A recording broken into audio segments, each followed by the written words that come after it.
حابب يتكلم عن شيء منكم أول شيء.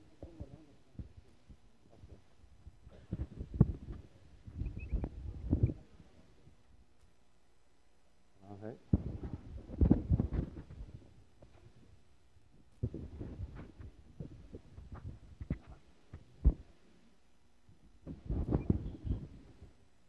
شو الواي فاي عندكم؟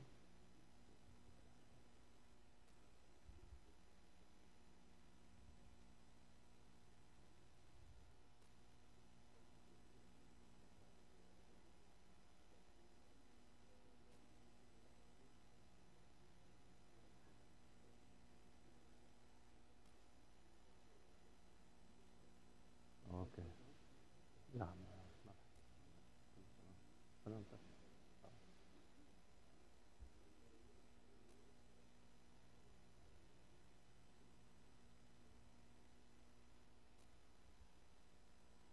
ابتدي؟ عم بتحكي.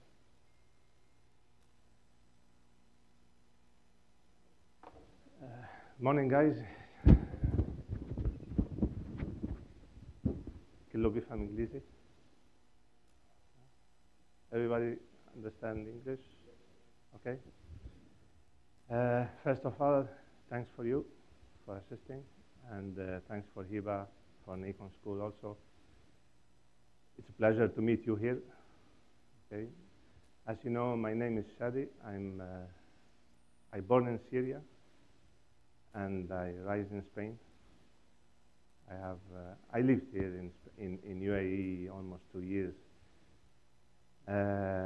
I'm landscape photographer, but I started photography on 1986. I started photography with the normal SLR. My first SLR was 1986, and my first Nikon DSLR camera was 2007.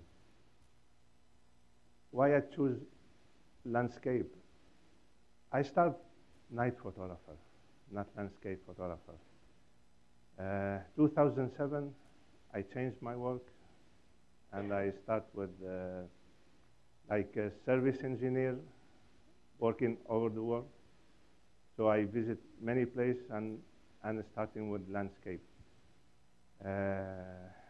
When I start taking picture in 2007 landscape, I was looking to my picture, and another photographer, I said, I cannot, this is not my way.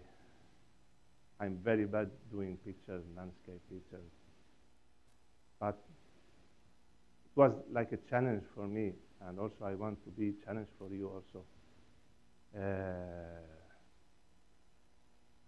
I promised myself to be good photographer for landscape, studying, join, that time, 2007, we don't have the facility to join workshop like now here.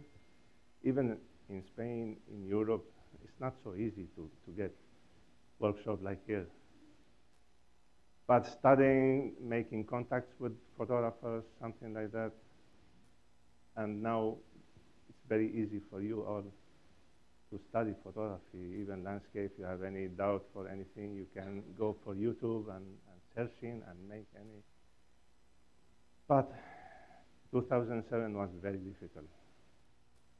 And now, this workshop, it will be like introduction for you, for landscape photographer. I cannot give you everything in 2 days, but I think like concentrate of my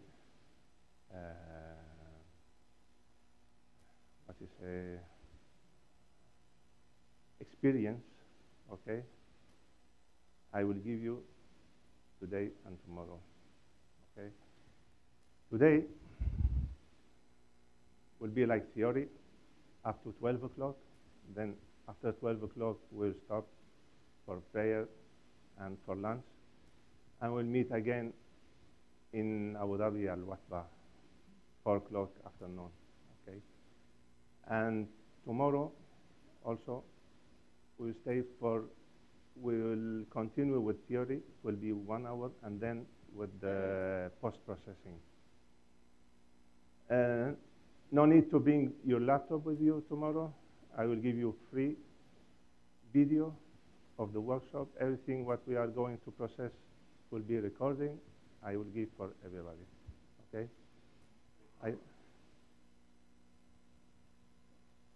Today we are going to talk about gear, apertures, shutter speed, ISO. It's like small, just I want you to remember these things again, okay? And then we will talk about the light. It's the main concept of this workshop, to understanding the light well, because photography is lighting. If we don't understand the light well, very difficult to make photos. And then finally, we'll talk about long exposure, filters, and composition. We'll try to finish at 12 o'clock, everything, okay? And tomorrow, we'll talk about colors before the post-processing, because it's very important to know the color theory before processing, okay?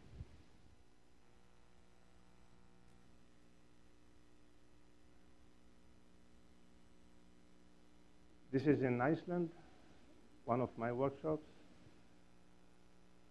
First time when you start with landscape photography, first you talk what camera I have to use, okay?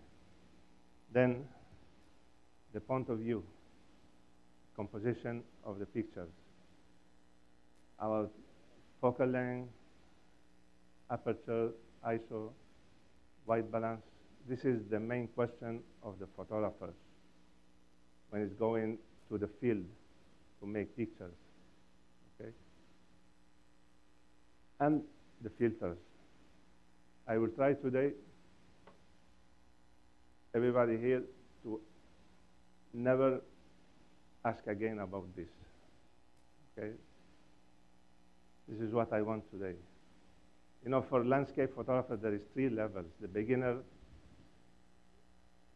who ask about these questions.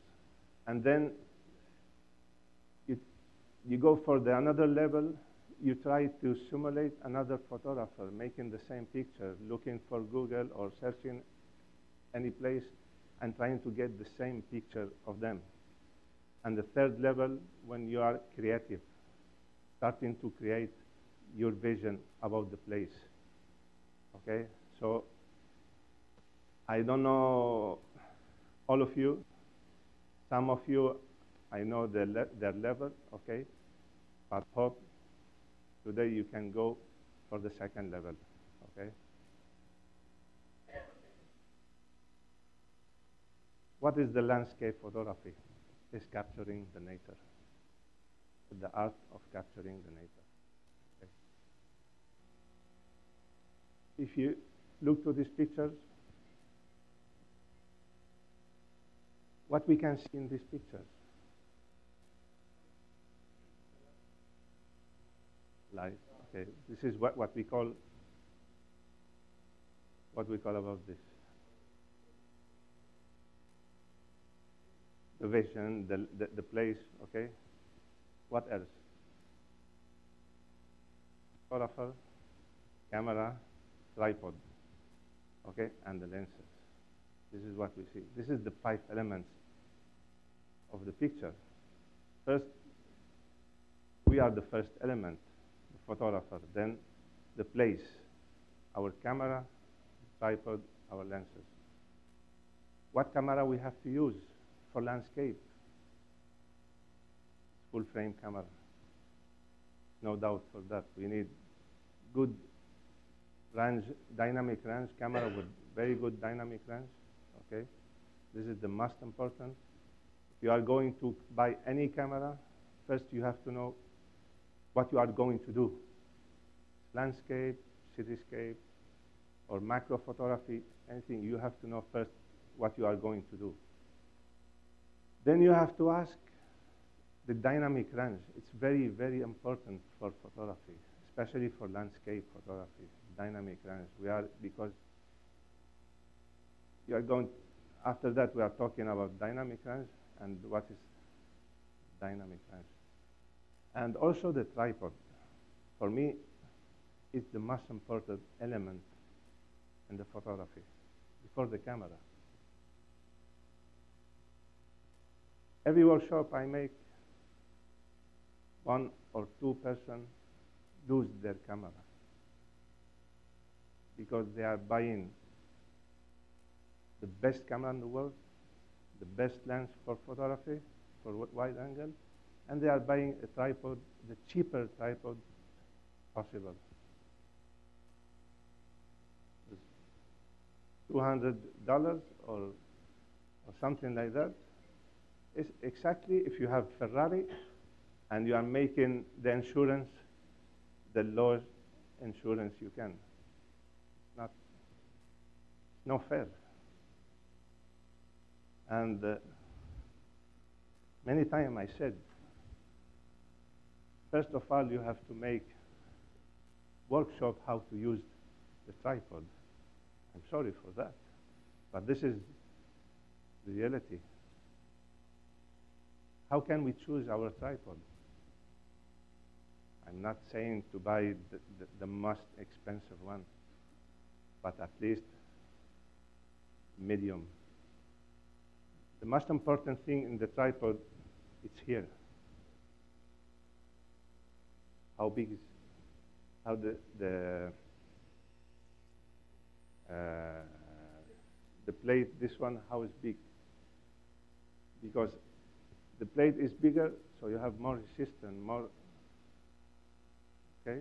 If it's smaller, the wind can drop it, it's very easy, okay? And also,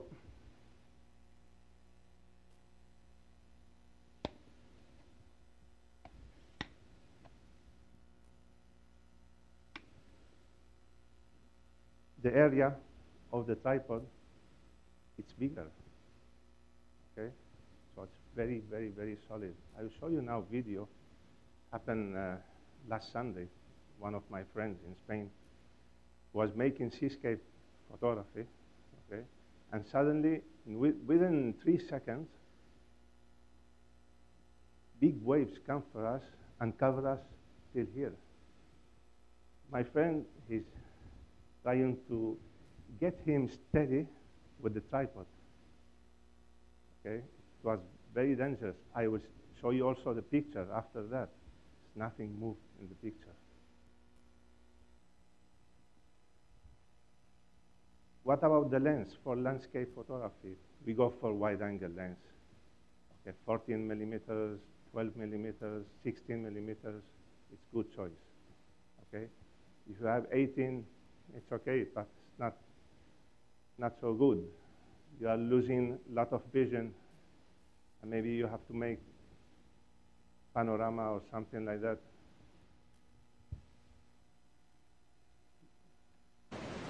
Here's the video. Believe me, in 3 seconds, this happened. Look. And this is the picture. 240 seconds, okay? Nothing moved, as you see. You can see here it's a little soft, but it's not, the focus is okay, because the water, the wave, and it's covered all this area, keep like, this is this layer, this is soft layer here. This is raw file, it's not processed, okay? So, believe me, this is the most important element, okay? Don't go for cheaper, go for stronger, because you are saving your camera. Last year in Spain, I had workshop there. One guy from Abu Dhabi, he already bought the D810A with 1424 lens. The cost of this was 23,000 dirham, and the tripod was 500 dirham. Okay, he lose the camera and the lens and everything because of the tripod. Another thing is very important.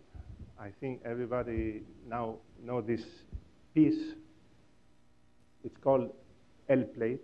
Okay, if you are making portrait landscape, the weight of the camera, the tripod cannot hold it. It's fall down. I think many of you happen this with them. So just buy this piece. It's called L plate. So you can put the camera.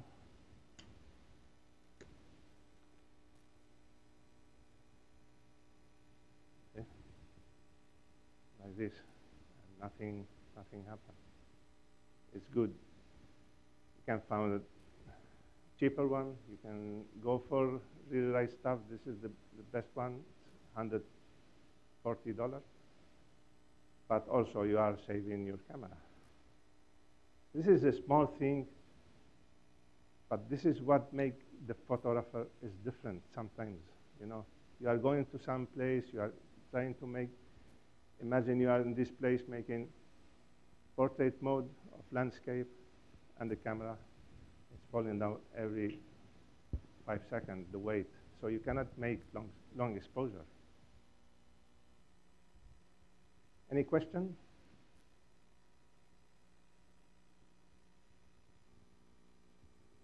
We go now for camera techniques. Yeah. No, the ball head. You need quick action for in the moment, because the landscape, the light is, it's very short time you have for the light. You are not going to lose your time, maybe more than 20 seconds to change the camera position. This is very quickly, you see? Very good. We go for basic things, just to let you remember everything. The aperture, everybody knows, it's the lens, the hole within the lens. It's coming the light inside. Okay, it's the hole in the lens. Okay. So let the light go inside the camera.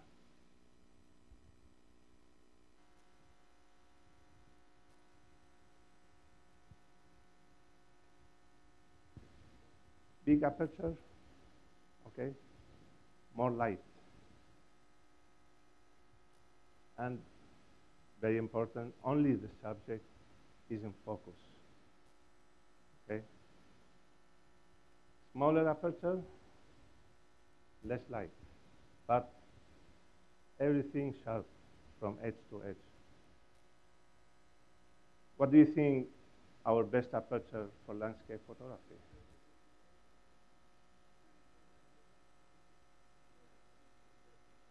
11-16. 11-16. But very important, the subject or the land or everything, it's far away from the camera.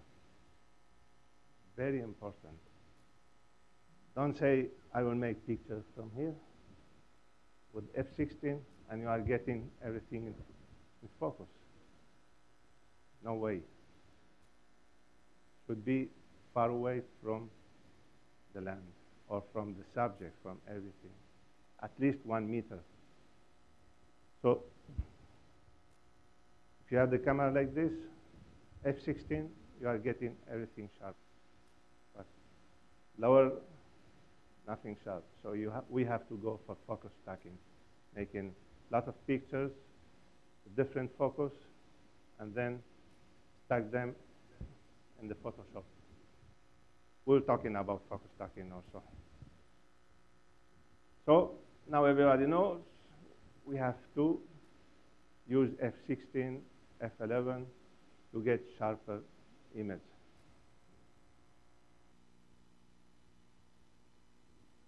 Let's talk a little about the depth of field and the hyperfocal distance. Depth of field is the area which is very sharp in the image. Okay, if we see this picture, we have a small area. okay? So this is not good for the landscape. We need the landscape to be sharp from edge to edge, okay? Not only this small area.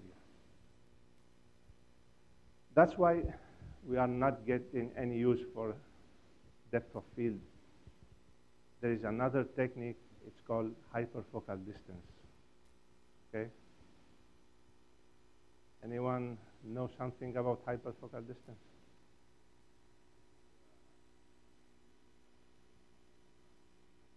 No.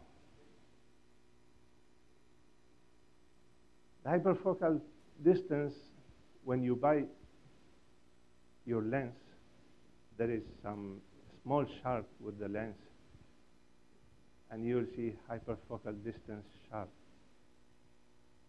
I don't have any picture about the sharp, but you can go there. It's the hyperfocal distance is the distance when you are focusing to get everything sharp from edge to edge, okay? Even with 2.8 aperture, you can get not everything sharp, but at least you will know the distance where you are going to focus to get everything in sharp. For example, if we are using 40 millimeter lens, we have to focus in 0.6 meters. And after that, we are getting everything sharp. But if you, from the lens to 1.6 meters, something like that, this distance, at least the camera cannot see this distance, will be after that. Why that? There is, you know, the light is going to the sensor like a corn, okay? So the people who study the photography, everything, they calculate the dimension of the edge of this corn in the sensor. And they call this one circle of confusion. So they calculate the hyperfocal distance with the circle of confusion. I'm not going inside this. You can go for YouTube or something to understand it's mathematics, okay? It's not, you have to calculate. Here we have the law. You have to calculate everything, and you will get the hyperfocal distance. But now there is a lot of application. Use it. But forget about everything. This is just for your information. For landscape photography, you are shooting with f/16, as we said, okay, with wide angles, okay, and we have enough distance from the land. Go for the first point you can focus in your camera, okay? The nearest point you can focus. So imagine this is what we are seeing in our viewfinder, and this is the first point we can focus in the camera. You know, the camera have a lot of focus points, okay? The nearest point to the foreground, okay? And you'll get everything sharp. If you have a landscape mode, also the first one, okay? The hyperfocal distance, we're back again. It's according to focal length, aperture, and the subject. The subject is far enough for us. If you go to the lens, and you see in the focus ring here, for the wide angle, this 40 millimeter lens, before infinity, the last number we can see it's 1 meter. So if the camera far away enough 1 meter from the foreground, you'll get everything sharp because it's almost near the infinity, okay? Never go to the infinity. because only the prime lens you can get the correct infinity. With this camera, with the zoom lens, you go to the infinity and still have maybe 2 millimeters to move the focus ring, okay? So always make the first focus you can make, even in manual, even in autofocus. Actually, I use autofocus. It's very good with Nikon. Maybe you have another brand. You have to make the picture and look after in the Photoshop how is the focus. And also, now everything changed, but I use normally the viewfinder. I'm not focusing in the live view. But you can focus in the live view. Okay, this is personal technique.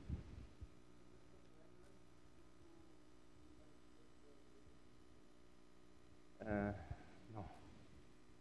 If you go to infinity, you are getting sharp the image, but not all the image. Believe me, you are getting maybe something like that. Focus. Don't go for infinity. Just take your focus in the nearest one, okay, and go for that. Even in night photography, they said, okay, we go to infinity and we make the picture, but okay, you go to infinity, but you are focusing the star, okay? But what about the foreground? Will be out of focus.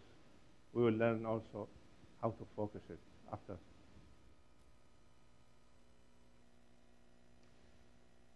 Let's talk a little about focus. You have any questions before that?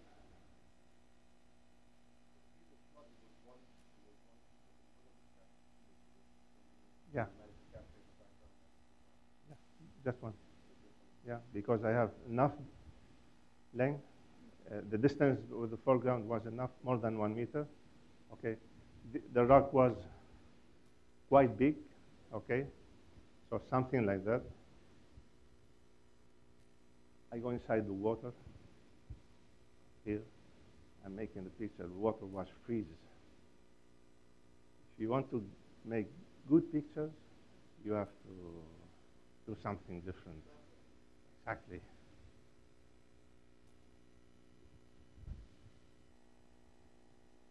Focus, manual focus, autofocus. It's good manual focus.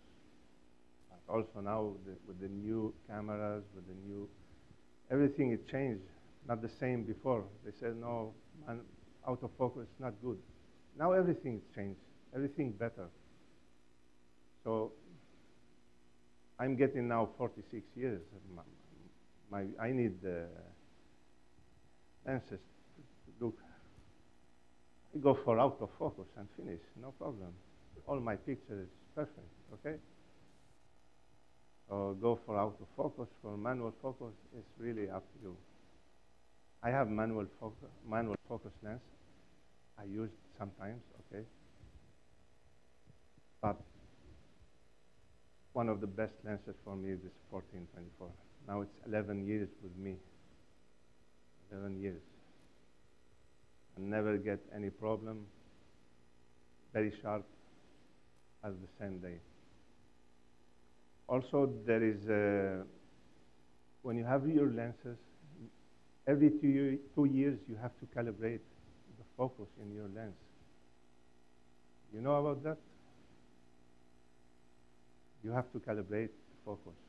You can read in YouTube, and also I think all the shops here in UAE, they are making calibrating for the lens, especially for the focus, to get accurate focus. Because this is mechanical lens, okay? So the mechanical parts will be, there is some different, not the same, like the same day, okay? You are losing efficiency from time to time, okay? So you have to calibrate your lenses.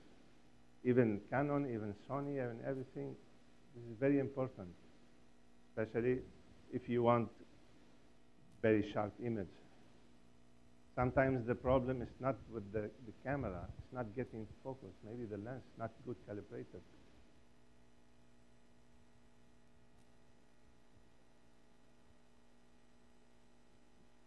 I use both. I use both. Yeah.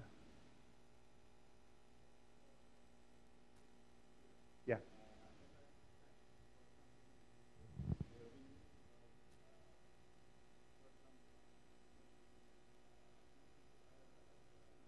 Six, 16. 16. Yeah. Yeah. No. Only one. Only one. As I said, distance is very important. Okay. If you have enough distance, more than 1 meter, it's 1 meter up, you'll get everything sharp. But very important to focus here. If you calculate the hyperfocal distance, it's 64 centimeters. So from 32 centimeters to the infinity will be sharp, and the first 32 will be out of focus, but my camera doesn't see the first 32 centimeters, okay? So you get everything sharp. Tomorrow, I will show you some techniques for the composition, because it's very difficult to get the right composition in the site. It's very, very difficult, because you don't have, you cannot access sometimes. Maybe you have 1 meter from this ice, but it's depth, you cannot go there. So there is some techniques. Tomorrow, I will share with you these techniques in the post-processing. And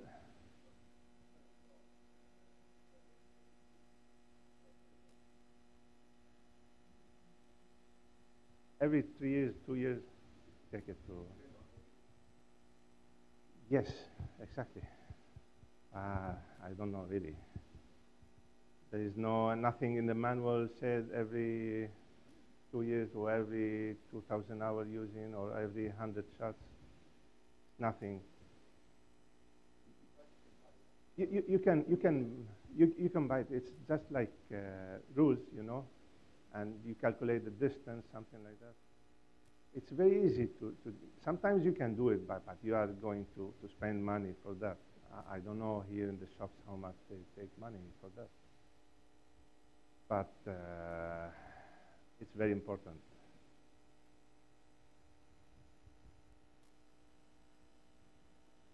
Let's talk about saying, what do you think we should use, single focus point or multiple focus points? Single, okay? So, and the live view, we can focus now with the new feature of the D850 or another brand, so you can now focus from the screen, okay? Just by clicking in the place where you're getting, where you want to make the focus point, okay? I still prefer, I'm from the old school, okay? I prefer to use the viewfinder. I need my picture to be sharp. I don't need any surprise after the photography section. Sometimes I'm traveling maybe 200 kilometers to make this picture, and imagine if you're back home, the picture is out of focus or something happened.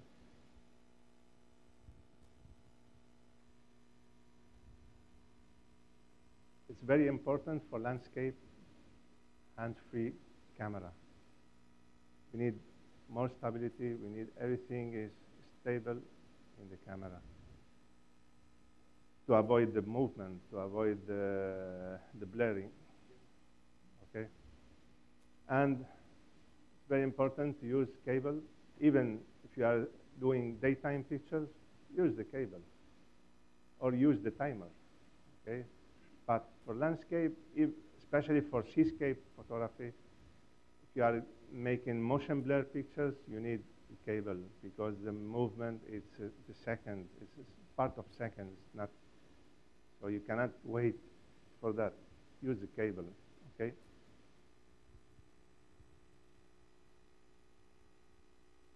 And it's very, very good if you practice the mirror up. Now the new cameras, this D810A and D850 also, you have silent photography. mirror up, and you have electronic shutter. It's not anymore mechanical, but you have to use the mirror up with the live view. So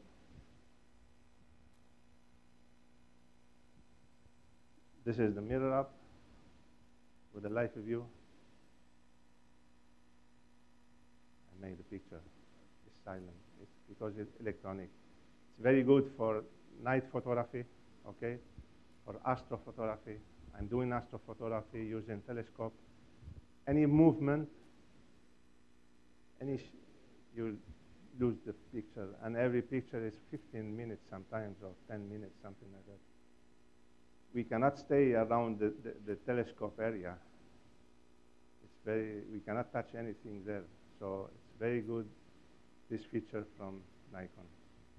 And this is the first, I think the only camera, DSLR camera with electronic shutter speed. It's not mirrorless. Mirrorless, okay. There is no curtain there okay? But this is the only camera in the world having this.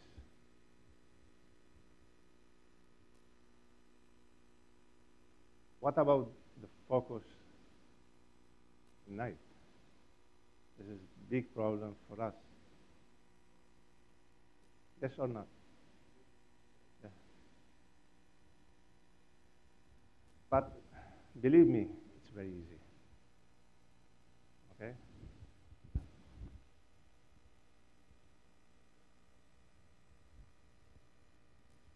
This is our lens, okay?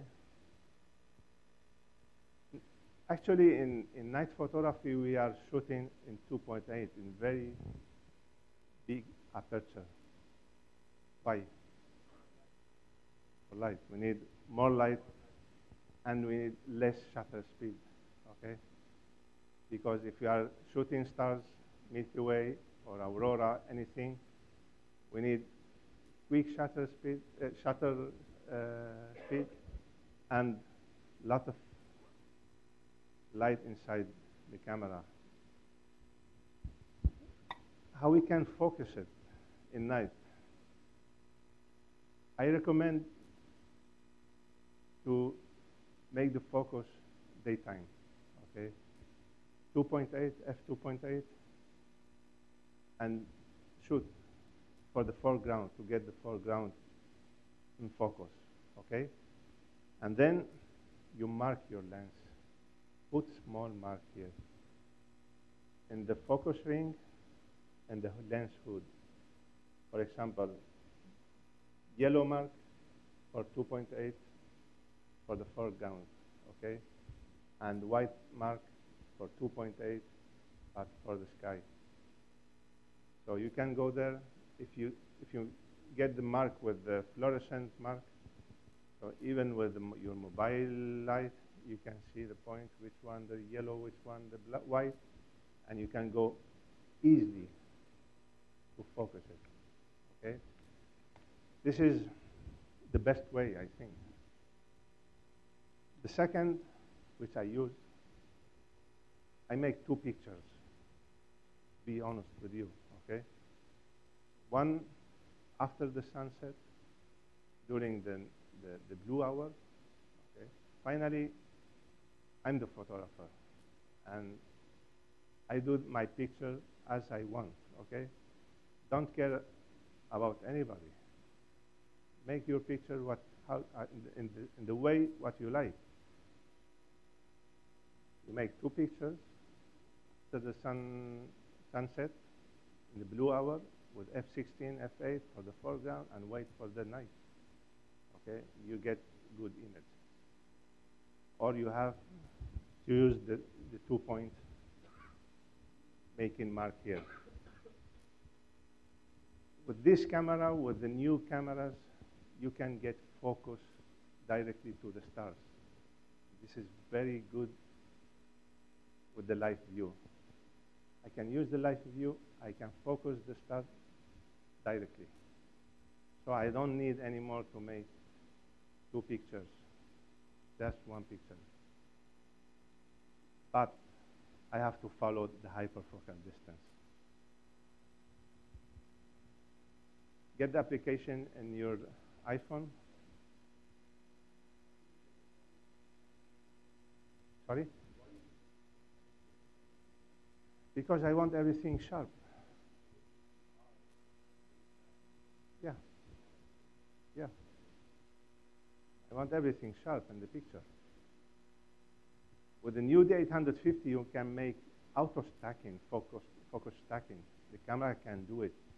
So you don't need to care anything about the focus. You can make 6 pictures, and then stack it in the Photoshop automatically. You don't have to go down and look the focus if it's okay or not okay. So for landscape photographer, this is very helpful.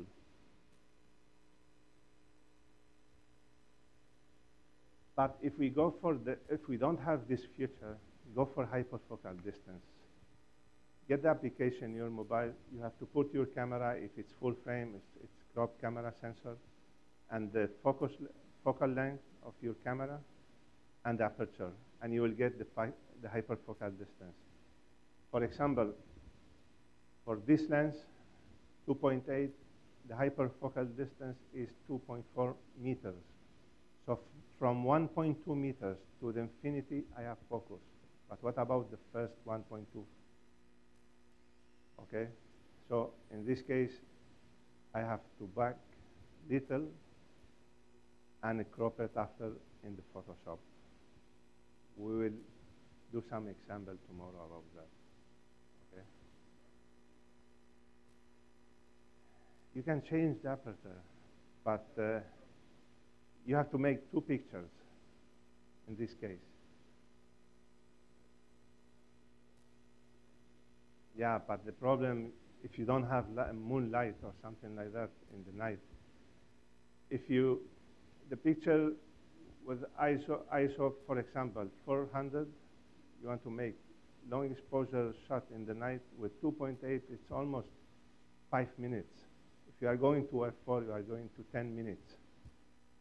In this country, it's very difficult to make picture more than 1 minute. You are starting to get, this is not dust, it's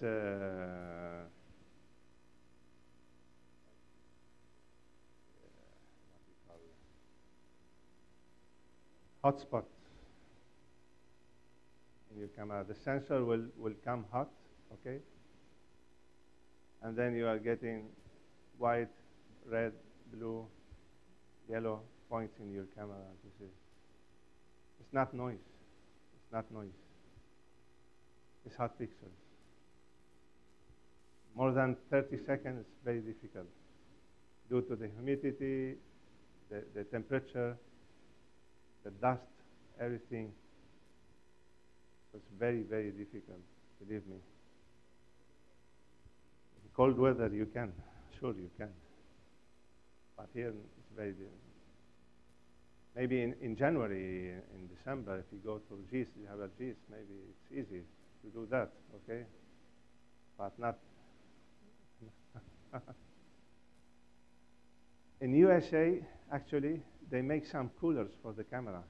With 2 fans, they put the camera in the box, okay, with 2 fans to reduce the temperature something like 25 degrees. Put in ice, not ice cube, they put some ice box with 2 fans and starting the ventilation inside the camera. I was thinking about that before, but yes.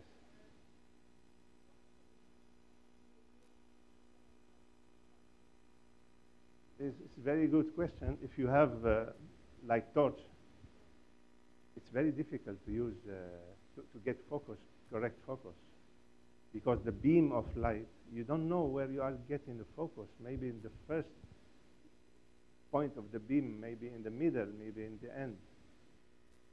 It's really difficult. I prefer use your phone the screen, okay, and get the focus on the phone screen. or maybe you can use laser or use something, but the torch, don't use it. Because you can use laser also, but the torch or something like that, it's not good to use because of the beam of the light. Who was talking now? Before that. With you? Yeah.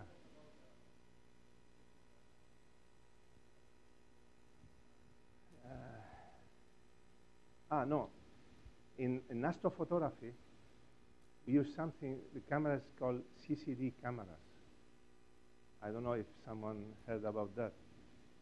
It's for the ventilation, forced electronic ventilation, decrease the temperature of the camera to minus 40 degrees of the ambient temperature. So if we have 40 degrees, we are using, the camera will be 0 degrees. So you cannot get hot pixels using that.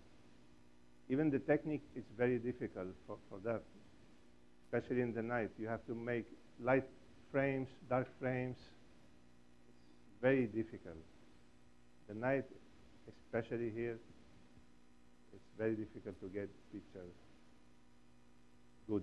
You can get it, but you have worked hardly to get it, okay? We are just talking about focus, okay?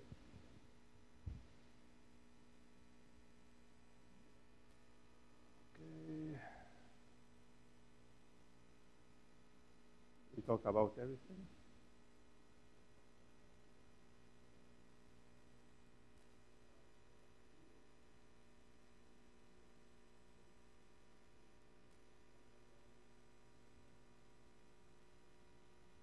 I never seen it.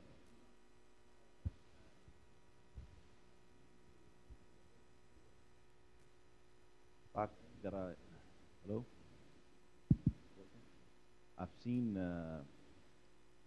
online, like parts that gets installed between the camera body and the lens. But this, I never in see order it. for the sensor to get like a fan or something. I never see special it, on camera. but you are changing your focal distance, and you are getting less light to the camera. Yeah, but especially for astrophotography. I never see it before. Maybe it's good. I don't know really. Like a fan to cool off the sensor. What I see instead of the box. What I seen before. This is the box. The icy box. The box color. This is what I seen before, and nothing else. Oh, thanks. Thank you. Any question about focus? Don't disturb your mind. Go the first point you can focus it in your camera. For example, this lens, this picture is here, and do the picture. If you are landscape mode, the first one maybe will be here, and go. Believe me, you will get sharp image. Let's talk about shutter speed or the exposure time. The shutter speed is the length of the time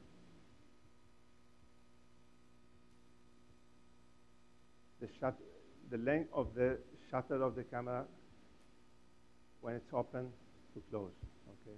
So this is the time when you open the shutter and till close to let the light go inside the camera. So it's time, okay?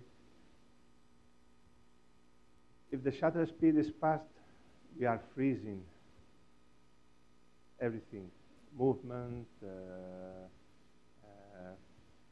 everything will be freeze. But if the shutter speed is slow, we are getting something we call like motion blur. But only we use the low shutter speed when there is motion in the camera, okay, and the strength. Maybe we can get clothes, water, people, cars, everything move will be in the motion blur technique if we have used low shutter speed. You see? We go for high shutter speed, sorry, for low shutter speed, it's long exposure, okay? And we have more light. This is very important. And if you go very high shutter speed, less light, and these actions, then what do you think for landscape photography is the best?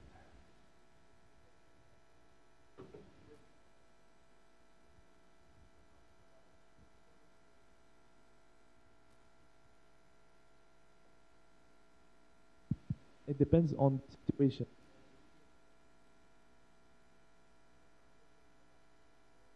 River, for example, I don't need that blurry effects. Okay. I'll use the long exposure. If I want to freeze the moment, I may use the quick shutter speed. It's okay, but in landscape, we never freeze. Never freeze. But what if I'm passing by? So I think you may need to freeze the action. But it's not landscape, okay? What is the landscape? Should be not any human or animal or anything in the sense. This is the landscape. If you go for, with animal, this is nature, okay? Or wildlife. I want to add something. Or, Still yeah. working, right? But like the very first picture that you showed us, the 5 successful elements of a good photograph. And sometimes what I feel, and this is only subject, I don't know if others share the same with me, but if you add like a human substance inside the frame, it gives a proportionate scale to the, like you can show how big the mountain is. Yes. How wide the horizon. Otherwise, without a, I agree with you. Exactly. But I feel sometimes adding a human, like the first one. Suppose it doesn't show the tripod, doesn't show anything. But if you use this picture for landscape competition, it will go out. Okay. I didn't hear. If you use this picture with human elements in landscape competition, will go out. It will be ruled out. Okay. Yes. It's different name. If the landscape subject, if the competition subject is nature, okay, go ahead. But if it's landscape, okay, will go out. Not considered landscape. Because you are showing, you are trying to show people the beauty, okay? Forget about the scales. The scale is good when it's a very nice picture when you use person, but you are shooting landscape. I have many pictures with person or something like that. It's good. It's making very nice picture, but this is not landscape picture, okay? For landscape, this is the best shutter speed. If you shoot at 1/500, the data of the picture, the raw file of the picture, it's smaller if you shoot 1/8. Why? More data, more time. In landscape, when we are going to process the pictures, we need all the data, all the information inside. If more bigger information we have, we can process better the picture. Okay? So always try to do your picture this condition. Always. From 1/30 going down. For night and day, no, for night you need more time. This is for day. We will talk tomorrow, and maybe today if we have time, about the timing. It's very important, the timing when you are going to shoot. Not any time we can make pictures for landscape. We are just talking about landscape. We are not comparing cityscape or street photography or anything. It's just for landscape. Okay. Very important to get big raw data file. We need all the information.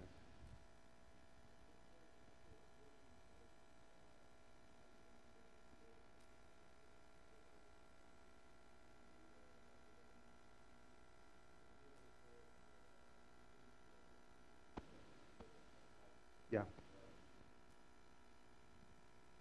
If you let's say the meter reads 250 of a second, let's say, because of you're shooting against the sunlight, or if it's a bit sunny, and you have the lowest ISO on your camera, 100 or 64, and the perfect aperture, 11, 13, 16.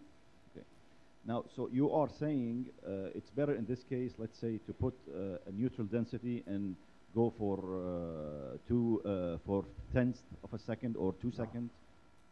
But if you are shooting 1 hour to get more data, 250, your timing is wrong. You are shooting 1 hour or more before sunset. So the timing is wrong. We will talk about dynamic range. This is very important, okay? We will talk about dynamic range, and let's say, I mean, let's forget about the sunset. Let's say I don't want to shoot the sunset. I don't want to restrict myself to the sunset. I want to shoot whatever. Okay. I'm shooting a mountain, or if it's a bit cloudy, it doesn't have to. Or the sun comes out of the cloud. Sometimes if you don't have, it doesn't have to be you can sunset. go for 100 over 250, but you have to know your raw data file is less. So when you are going to processing, maybe you can get alteration in the pictures. It's very easy to get it because you don't have data enough to make enough work in the photo. That's what I'm saying. So is it better to install an ND filter and expand the shutter speed? Yes. Will get a better result? Yes. You are getting more information. You can work better with the colors, with the light, with even if I can get the same, I need to my human eyes. But usually we are never shooting.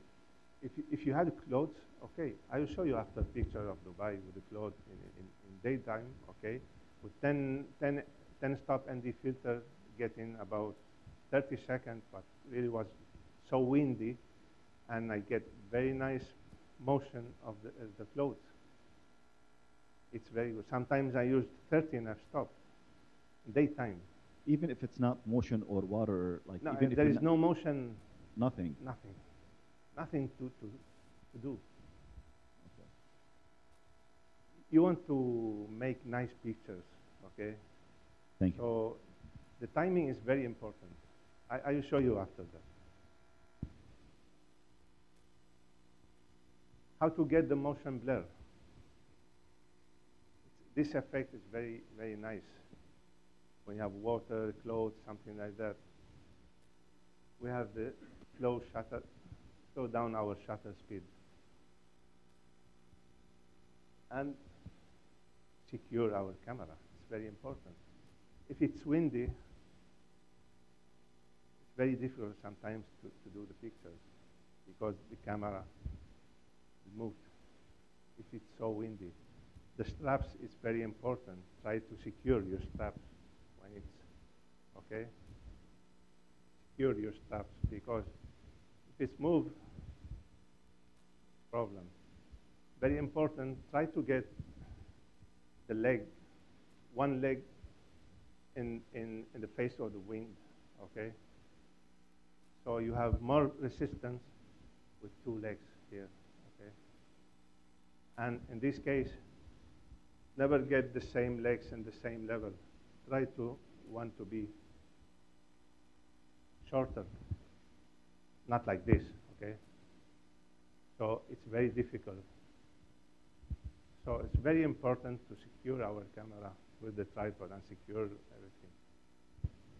If if you use, many people said, okay, I put my bag here.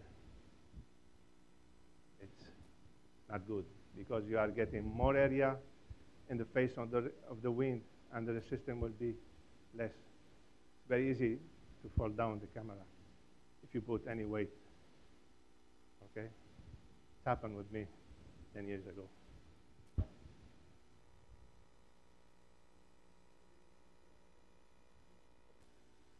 This one? One.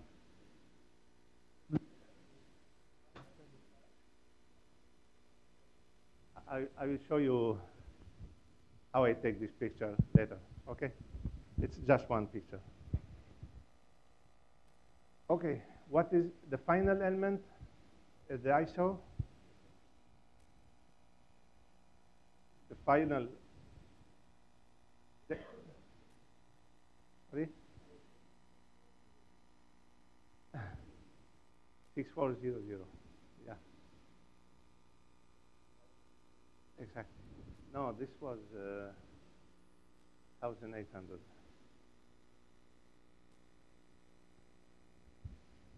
So the ISO, if we say the three pillars of the exposure, shutter speed and the aperture and the sensitivity of the sensor.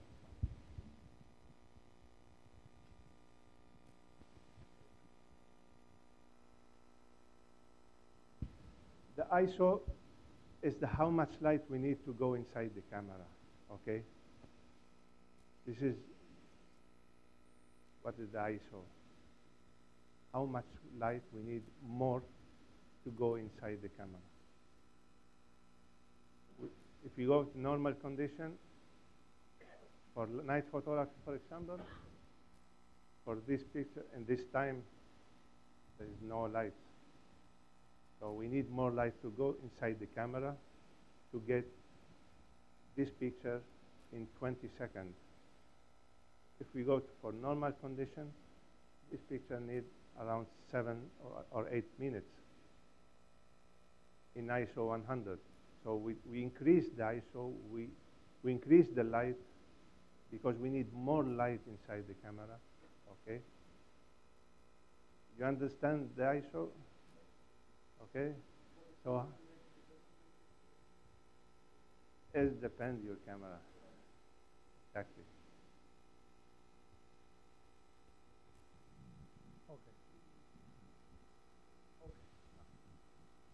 Okay, so it's how much we need more light inside the camera. This is the ISO. If we put more ISO, so we are getting noise or grain. For more light, more grain. Less light, we have higher quality and less noise. Okay? So, based on these three, shutter speed and aperture and ISO, what do you think for landscape photography is the better? Both, three elements. Low ISO. Low ISO, aperture. Okay.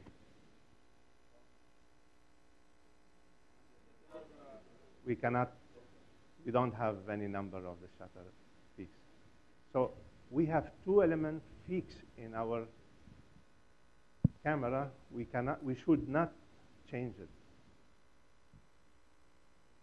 The ISO and aperture. Okay? Can you repeat? ISO and aperture fixed. We should not change it because we need sharp image and high quality image and less noise, okay? So the only element we can change it in landscape photography is the shutter speed. Okay?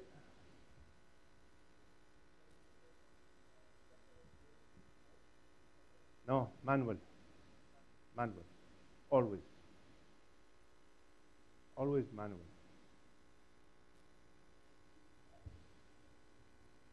Yes. Yeah.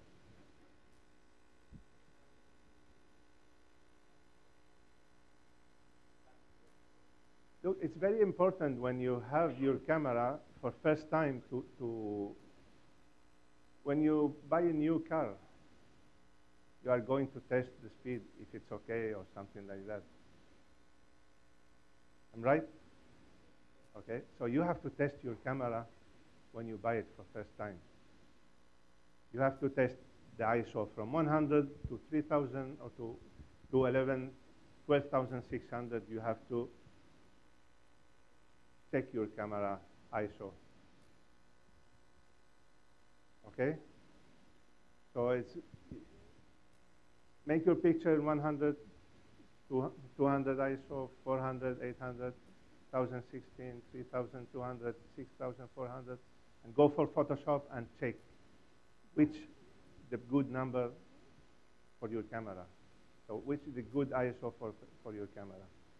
But for example, if I want biggest resolution with a good quality of image, you have to go for low ISO number. So what if the lower ISO will not work for me?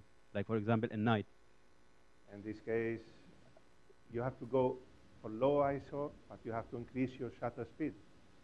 And in this case also, you have to make another picture for the sky, because if you need the stars pointer like this, it's only 20 seconds.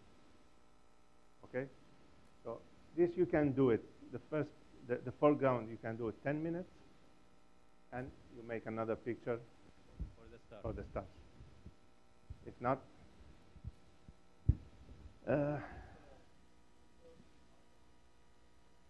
no,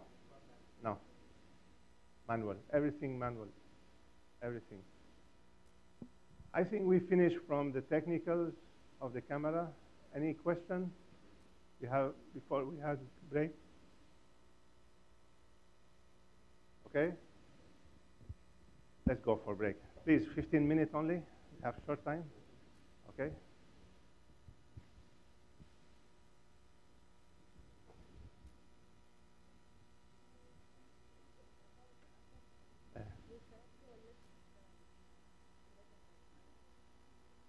بالليل يعني؟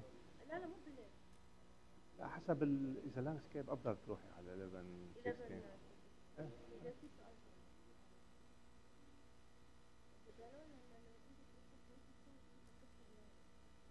أنا بحكي عنها. متى كسر اللون على طول الفتحات الكبيرة يصير فيها مشاكل بالإيدج تبع الصورة. في سولف إنك مطمط الصورة، تغير الأبعاد، بس غيرت الأبعاد الكومبوزيشن راح يتغير كلها.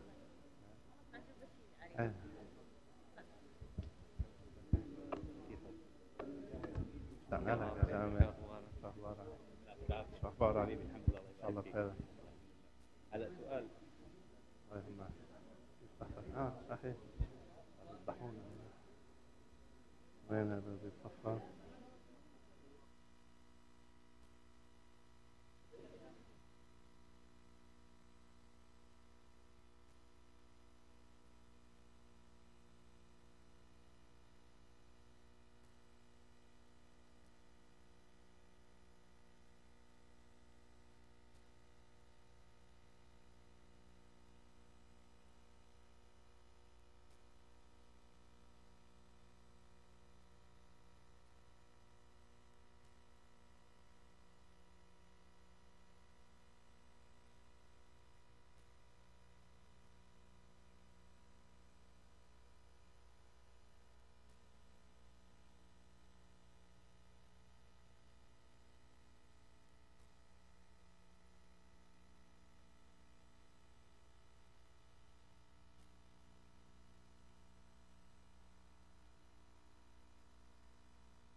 today هي الخلاصة اللي اتكلمنا. Sorry, this is the We can resume what we talk about in the technical trinity. Okay. This is the shutter speed, this is the ISO, and this is the aperture. The only two things we have to fix it, as we said, is the aperture and the ISO. Okay. The only thing changeable for us, the shutter speed.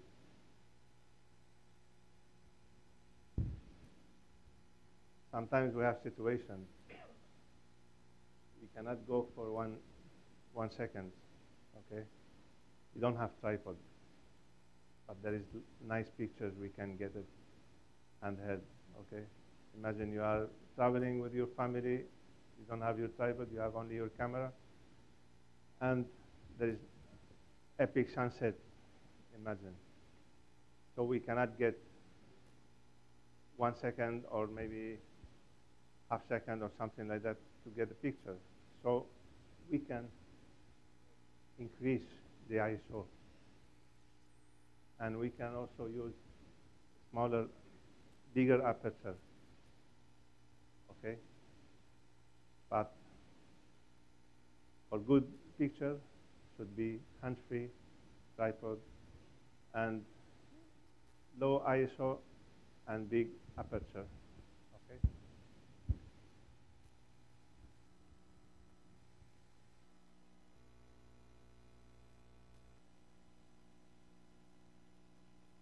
Everybody hears about f-stops, 10 stops, 5 stops, 3 stops.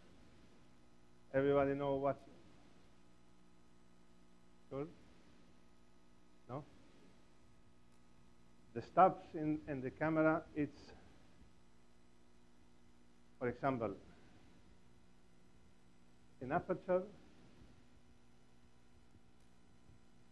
from 2.8 to 4, it's 1 f-stop, okay? But it's minus 1 f-stop, okay? Because we are decreasing the aperture, not increasing. From f16 to f11, it's plus 1 f-stop. From 1/500 to 1/250, it's 1 stop. From ISO 800 to 1600, it's 1 stop. This is what we mean.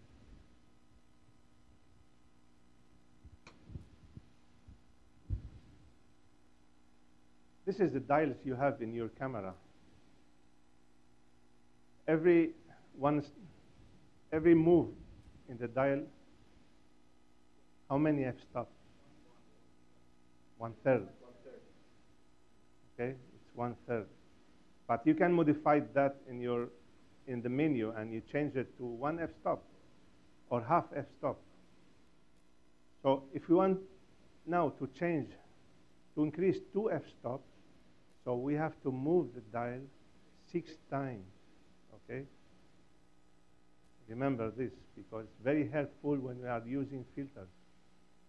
If we use 3 f-stops filters, so we have to decrease the time 9 move of the dials, okay? If 6, 18. If 10 is 30.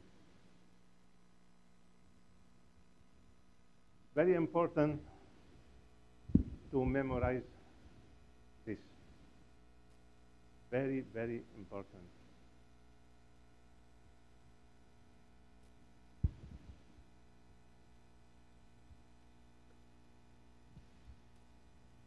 This showing us the steps between for aperture, for shutter speed, and for ISO. In shutter speed and ISO, if you multiply, you will get 1 f-stop. But in the aperture, it's different. Okay, from 1 to 1.4 to 2.8, 4, 5.6, 8, 11. What we see in our camera, 6.3, 7.2, this is third, okay? Not the full f-stop. This is third. So from 11 to 16, one f-stop. But in our camera, we have f13, no? And f14, I think, also. And then f16. So this is third of stops, okay? So if you are using filters, 3 f-stop, from 1/30, we need to create motion blur. 1, 2, we go for quarter of seconds. 3 f-stops, okay? With 1/4, we are getting the motion blur.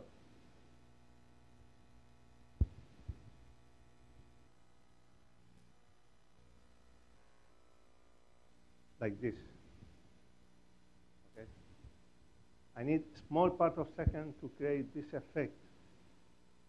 If I make this picture more than 1 second or up to 30 seconds, this will be smooth. I don't have the motion details, everything of the waters, okay?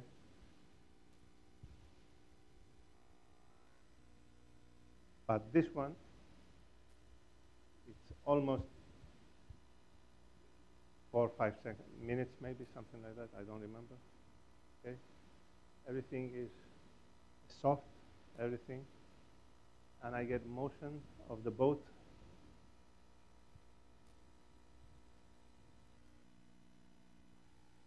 And this also is almost 4 minutes. I need the motion of the clouds, okay?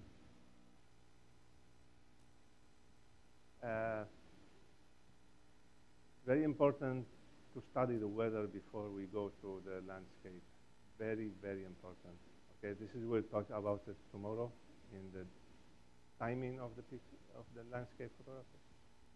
Because also we need to know the wind speed. Very important. Also, because depend the wind, depend the weather. If we have clouds or something, we should use filters or without filters. Almost we have to use the filters, but depend which filter we are going to use. It depends the effect, what effect we need. We'll talk about it and the filters after. There is anybody heard about the Sunny 16 rules?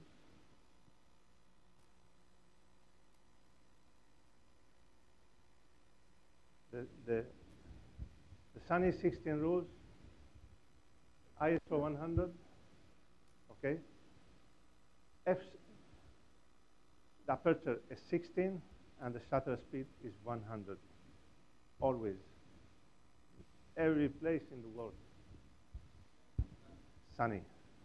It's sunny here. Okay?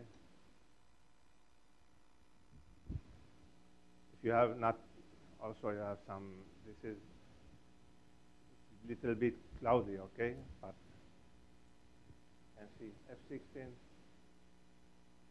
100 the speed, and ISO 100. And you can see the histogram, it's perfect, okay? The only thing we don't have a highlight, we'll talk about it now. Any question?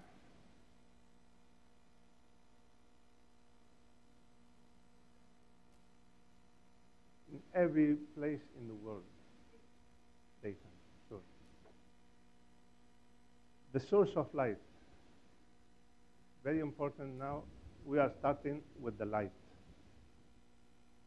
Now, everything what we talked about before is technical. Now, this is the photography, really. The first part was the camera techniques, and now this is the real photography techniques, okay? How many sources of light we have? No, we have more. We have 2. Okay? We have direct light and reflected light. This is in portrait, everything the same, okay? In landscape, what is the direct light? And what is the reflected light? The reflected light from the sun, no? To the objects. For example, here we have how many lights we have? Okay, we have direct and we have reflected. Okay? So this is very important. I think all of us remember when we start the photography, never keep the sun in front of you, always the sun behind you. Why? I show you why.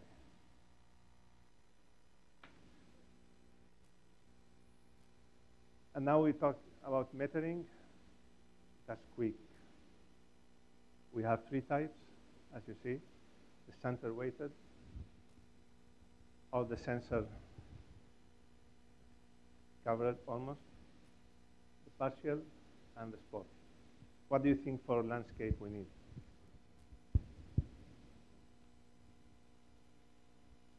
Yeah.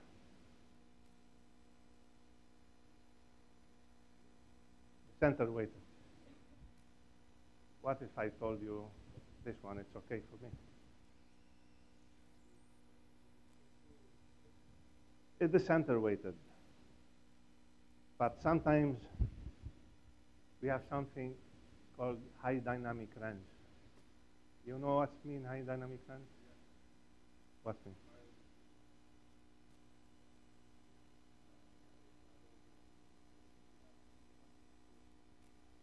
No. No, I will show you after. For us, the center weighted, because we need the light meter cover all the area, okay? But I never use the center weighted in the camera. You have, you know, the scale 0, 1 f-stop, 2, 3, 9, okay? I never use this one. You have two parts of the photography. You have the foreground, you have the background, okay? So you have to manage your picture, depend the sun. If you have direct light, if you have reflected light, everything changes. We go about center weighted always, but I never use the scales of the light meter, never. And also, you should never take reference of the office. Now, most of the camera you have live view, but live screen view. You can, if you change the shutter speed, you can see here the final picture. Okay. I guided with the live view. Okay, I see the foreground, it's okay for me, and with the histogram. This is truly what we should guide it. Dynamic range, as you said before. This is very important, okay? This is the core of the photography, not only landscape, everything. You have to understand the dynamic range very, very good, okay? The dynamic range is the difference between the dark and the light, okay? Or the difference between the white and the black, okay? As we know, I don't know if you know that, the dynamic range of the human eye, how much? 24. And our cameras? 15. Now the 850, I think it's 15.8, but at 100 ISO. They never calculate the dynamic range in 100 ISO. They calculated on 1600, 1600. And it's 12.1 or 11.9. But this is the highest now in the market, 11.9 at 1600. So when we are going to change the camera and buy another camera, please check the dynamic range of the camera. You'll see why after. So this is the dynamic range, 24 steps, and most of the camera, the highest is 12. I said in 1600 ISO, okay? You remember everybody is going to shoot in sunrise, sunset, and you have subject or some person, you put your son or any friends in the sun and you take pictures. And this person will be dark. Why?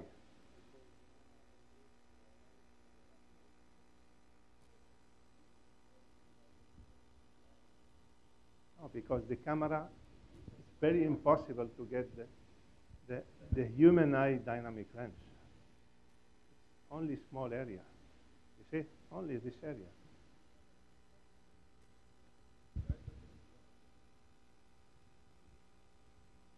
You can go here. Okay?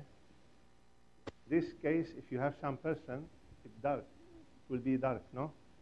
So you have to move this area. So if you move it, this will move also. What you are getting?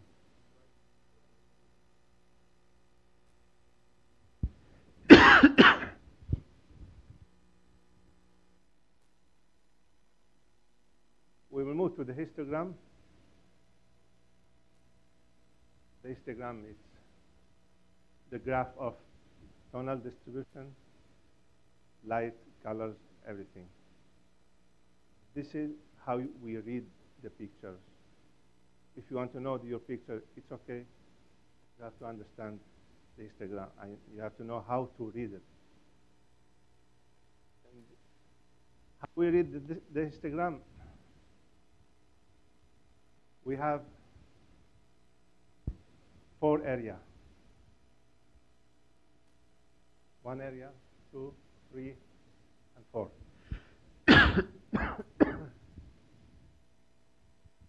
The first one is the dark area. Okay? The second is the shadow, the midtones, and the highlights. The numbers here is 255, and here 0. If you go to Photoshop and you open the graph or anything, you'll see numbers from 0 to 255 for colors, for the light, for everything. This is the RGB numbers.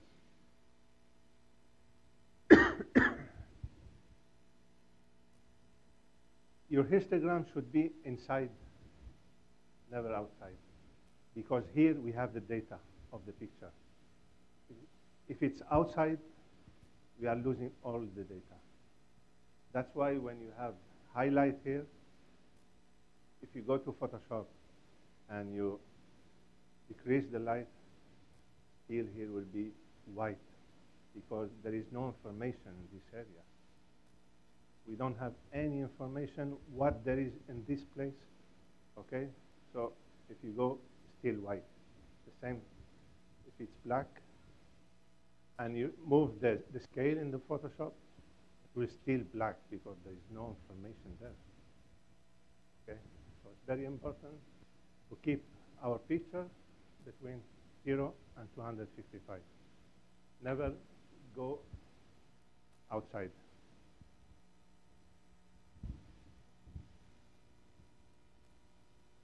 The right side is the pure white, and the left side is the pure black. I have a quiz for you. You have 3 pictures. You have to tell me the histogram of each one.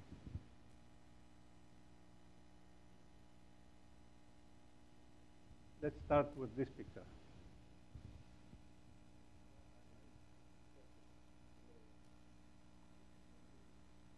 The middle, why?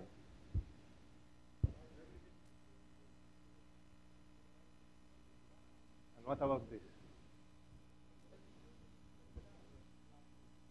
Last one. Because it's dark. Okay? we have black. Even if somebody have white dress, the histogram will go outside. Believe me, so it's white. Okay, and you have black also dress. The histogram will go outside also. And the last one, because we have highlight. Sometimes it's nice to get highlight in the picture. It will make the 3-dimension of the picture. Light is making the dimension of the picture. When I start photography, the landscape, I start with night photography. You know, without moon, without light, so everything will be flat in the picture because we don't have this third dimension in the picture, the light. So normally I take the torch, I make like small shadows in the rocks if I have or something like that to create the third dimension which missing in the picture. So that's why always they said the night pictures, it's always flat picture. But if you start the creativity with you and you can create this third element by using torch or something like that.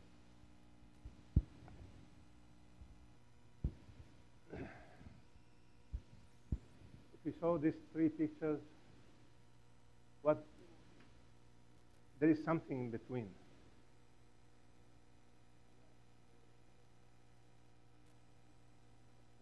More highlight, but not the same. We have always sky. In 3 pictures, we have sky. And it's direct light.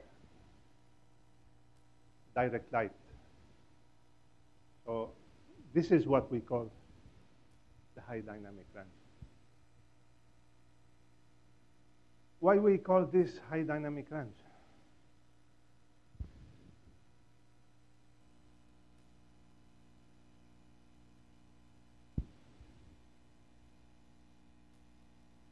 We have in this picture highlight and shadows. We don't have midtones in the picture. That's why we call these pictures high dynamic range. I'm not talking about HDR. There's a difference. High dynamic range, when you have, when you don't have in the picture midtones. Okay? Very important to know that. And I will show you how to create the midtone from high dynamic range picture.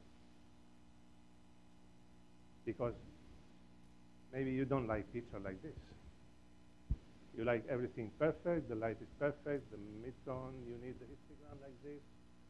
Only midtone we have, we don't have highlight, we don't have dark. We have small shadows here, you see, the tree, because the light is coming from the back side. Always should be shadows if the light coming from back side. If there is no shadows, this is HDR, what you call HDR, but it's not high dynamic range, okay?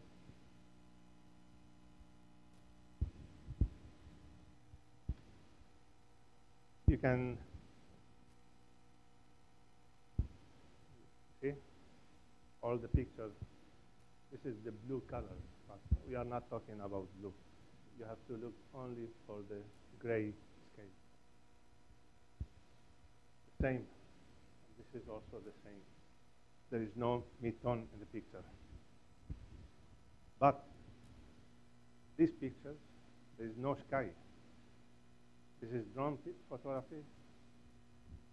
And the histogram, we don't have highlight, we don't have shadow, only midtone. This is what we call the low dynamic range.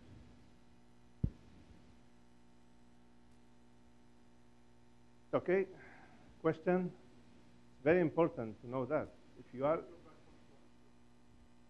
want to make good photo, you have to understand the high dynamic range and the low dynamic range.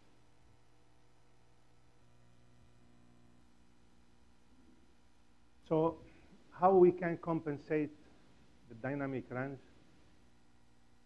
if we don't have, if we have high dynamic range in the picture, how we can compensate this dynamic range?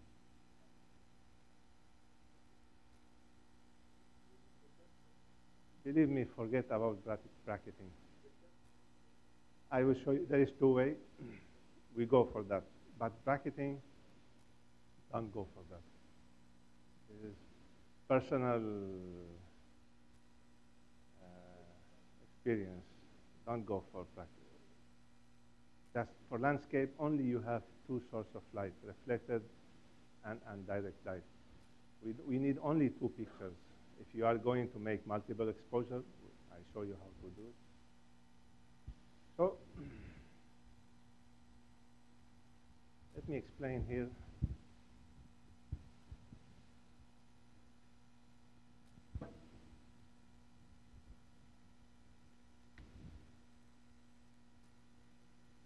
This is our histogram from 0 to 255. Okay. If we have our histogram like this, that means we have highlight. Okay. We have to move this highlight to compensate the dynamic range. But if we move everything here, we are getting dark area. If this moved like this, maybe we'll get it something like that. Because we are moving everything, we are decreasing the shutter speed. Okay? From 1 second, for example, we are going for half second. But we are going for half second, we are decreasing the light in all the pictures. But what we need, something to affect only this area and keeping this area as well. How we use this, how we can compensate it. No, processing you never, because here we don't have any information. So we cannot do. Okay, if we shoot under exposure, we are getting black area here.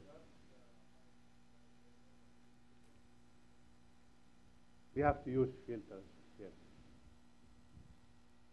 There is no other way. I will show you. There is another.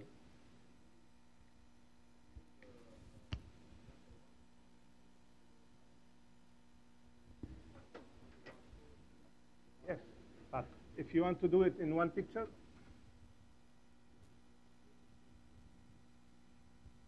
this picture, for example, one shot.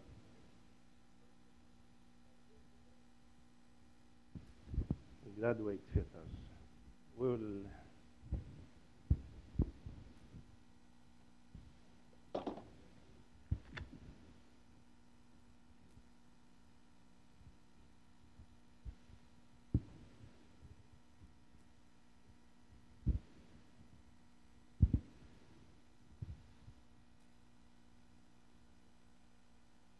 but this is reverse filter, because only affecting the horizon, okay? Only. This is what I use, okay? It's quite expensive, but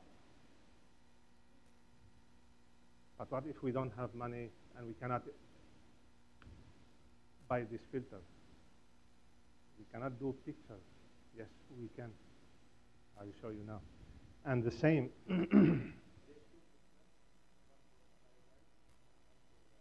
Yeah. What if we have mountain in the stand? Like this. We cannot use this filter. Correct? We cannot use it. So in this case, we have to go to something we call exposure blending. Believe me, it's 20-second processing time in Photoshop only. It's not difficult, it's very easy. I'll show you tomorrow. Now we have to learn how to do it, okay? And tomorrow, how to process it. That's why I give you tomorrow the video. I don't want anyone to think, just take attention here. What is the exposure blending? Blending, so we have more than pictures, but in this case, we have only 2 pictures because we have 2 sources of light in our stand, okay? This is will be changed if we have the sun in front of us up. But normally, I don't make pictures if the sun more than 6 degrees over the horizon. So if you have the sun below the 6 degree, so you can do just 2 pictures, and it's fine.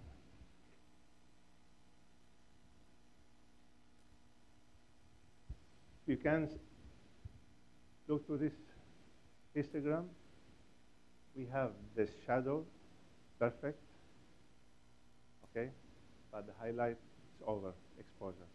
But what we need from this picture, only the shadows area, this area, okay, to be perfect. And the second one, we have perfect highlight. We don't have any overexposure, but we have it's underexposed here. So if we merge these 2 pictures, this is what we are getting. Very well exposed. We have highlight, we have the shadows, we have mid-tone, we have everything in the pictures. Not magic. This one, okay, you can see we have the darkest area, the shadow is perfect, but, sorry, this is for the highlight area, for the sky, for the waterfall, and it's good exposure. But we have black. See, this is all black here.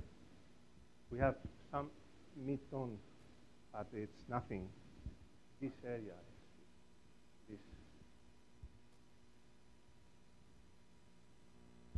this is the other picture.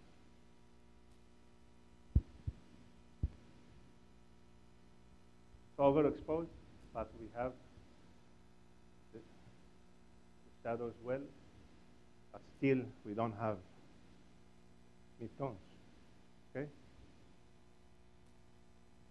And after the blending, this is the picture. Believe me, 20 seconds only.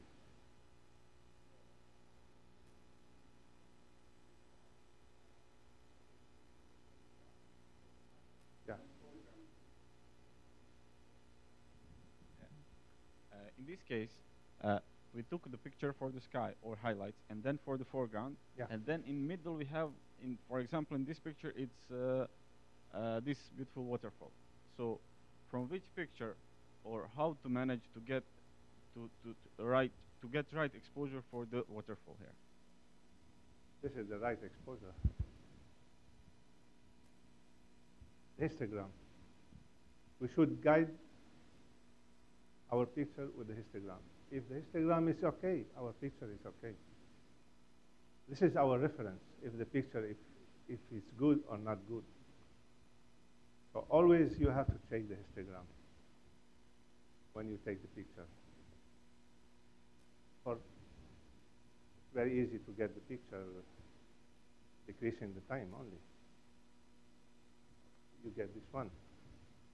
And increasing the time, you get the other one for the shadows area.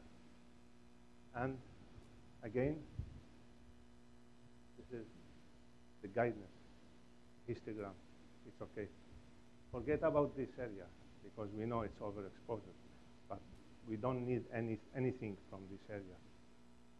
What the information we need, it's in this area only, and this area. two area here, forget about it. And the final result.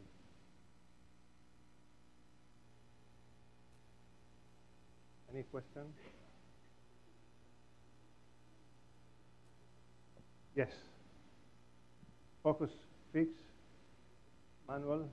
After taking the focus, if you take autofocus, change it to manual after. Should be not any move in the tripod stable. Okay, very important. Any question? What? Yeah, I use filters. Yeah, and both pictures with filters, with 6 f-stop filters, because I need. This was almost 1 hour before sunset, but it's cloudy, so we don't have highlight. We don't. We don't have high shadows in the pictures. I don't like the shadows for the landscape. When the sun is up, you have very hard shadows and very hard highlights area. And for landscape photography, it's not good time to make picture. Always should be very soft, the shadow soft.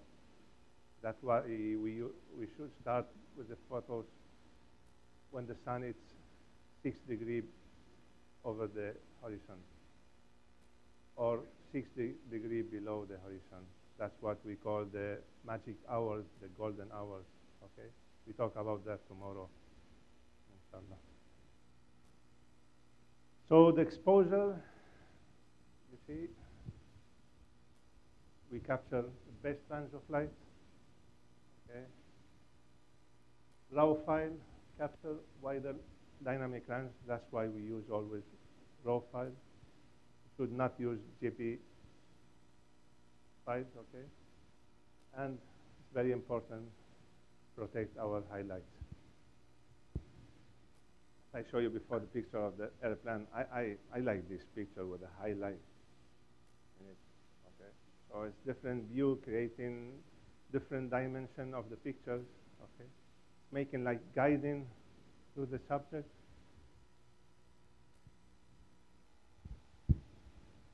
Now we are moving to the long exposure. Any question about dynamic range, histogram?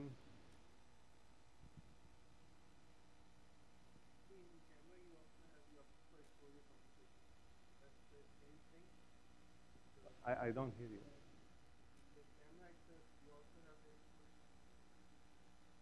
No, I never use it because you are forcing the ISO, something like that. You are forcing the light, getting more light. Everything, if you force your camera, it's not good. Your camera is starting from ISO 100 to ISO 12,000, for example. But you have low 1, low 2, and you can get high-low also for 64. This is also forced ISO. I never use it. Also, you should never use the high aperture or the smaller aperture. You are getting many problems in the edge of the pictures. Some manufacturers of the lenses, for example, Sigma. I don't have any problem against anyone, but they sold you the lens. It's 14 millimeter 1.4. But they said it's better to use 2.8 because you are not getting any what we call not sharp distortion in the edge. There is some distortion. Vignetting. It's not always not vignetting. The stars, if you use night photography, the stars in the corner, it's getting like not chromatic aberration. The shape of the star is changing. Yeah. They said, no, go to 2.8. But I pay money for 1.8. I have 2.8 Nikon, and it's okay, it's perfect. Why I have to pay For another lens, 1.8, when the manufacturer said you have to go for 2.8, it's for sharper image. The same, I bought Sigma 1.4 lens to use it for night photography, for Milky Way. The same problem. And everybody said, go for 2.8, you don't have any problem. I have 2.8 lens. Why? So it depends what you are going to use this lens. If you are going to use for astronomy, for nightscape, or something like that, forget it. It's very nice lens. For daytime, it's okay. But this is what you have to think about to buy any lenses, okay? Even in f/22, also you are getting problems. So don't go for lower ISO, forced ISO, don't go for maximum or minimum aperture, okay? And protect always your highlight. There's 3 basic rules in landscape. The long exposure is taking photos in low light condition. Even in daytime, we need to create this low light condition to make some art photography or something different. It's not usual photography. Everybody, if someone doesn't understand anything about pictures, they said, no, this is Photoshop. It's impossible, the camera can get this picture. No, it's real picture, okay? Multi-exposure, 3 minutes exposed for the sky, because I need the way the clouds movement. I like this movement, okay? And the water, it's very soft, okay? Another picture for the mountain here. So this is exposure blending. And we create this picture, the long exposure, by using ND filter during the time, or nighttime we don't need to use any ND filters, okay? And normally, as I said, the long exposure are rated with the fine art photography, something like that. Why we use long exposure? What do you think? Motion, okay. Blur motion, clothes, water, people, car, everything moves. No, reflections not changing with the long exposure.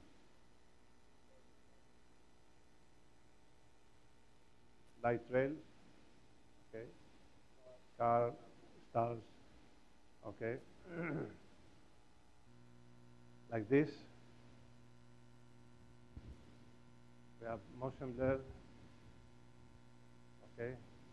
We have the clouds, and we have the car trails.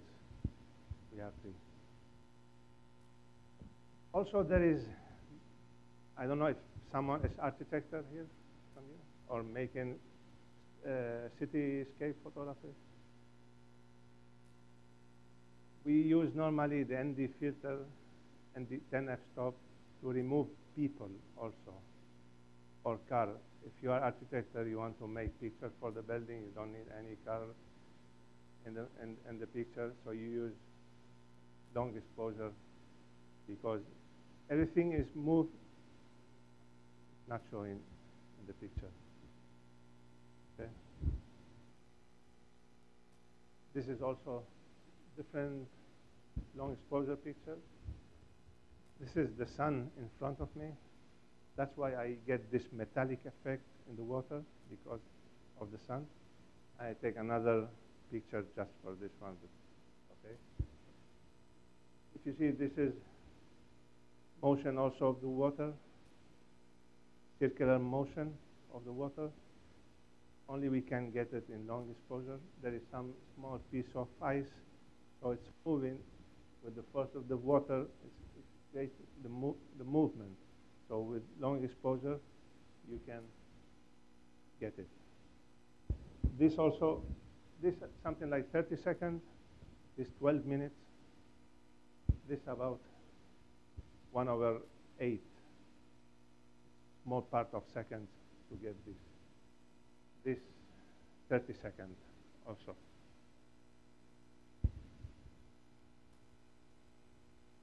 So the final result of the picture should be in your mind.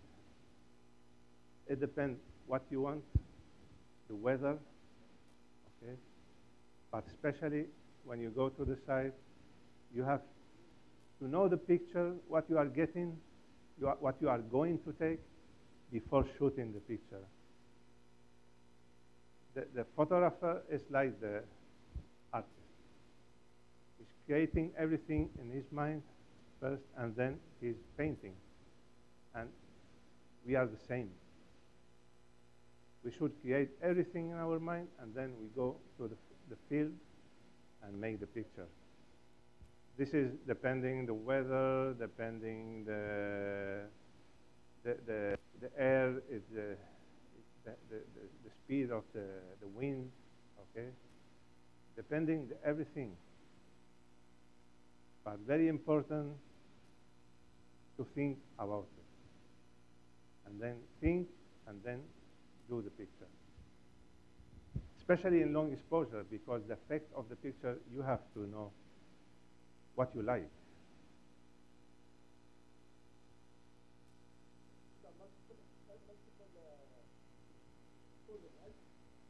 No, this one, only one. But this is panorama. This is multiple shoot, it's panoramic shoot. This is one, this only one. Why I have one only? Because the sun, it's very low. You see, this is after sunset. So with one picture, it's okay for us.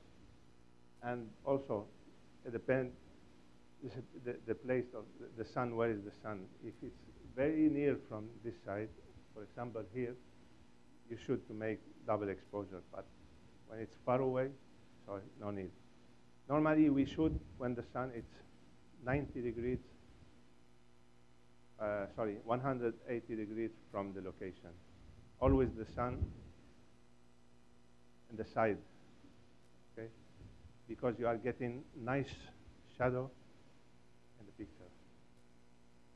And this multiple, and the other single order.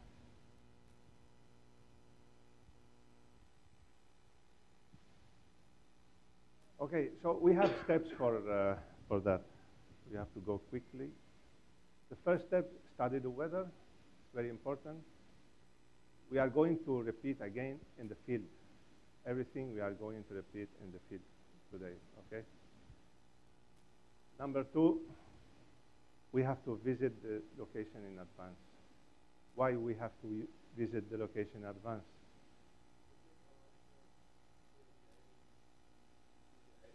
Why? Composition. We have to compose our pictures. If we go first time for the place, half an hour before the sunset, we don't have time to expose well the picture, okay?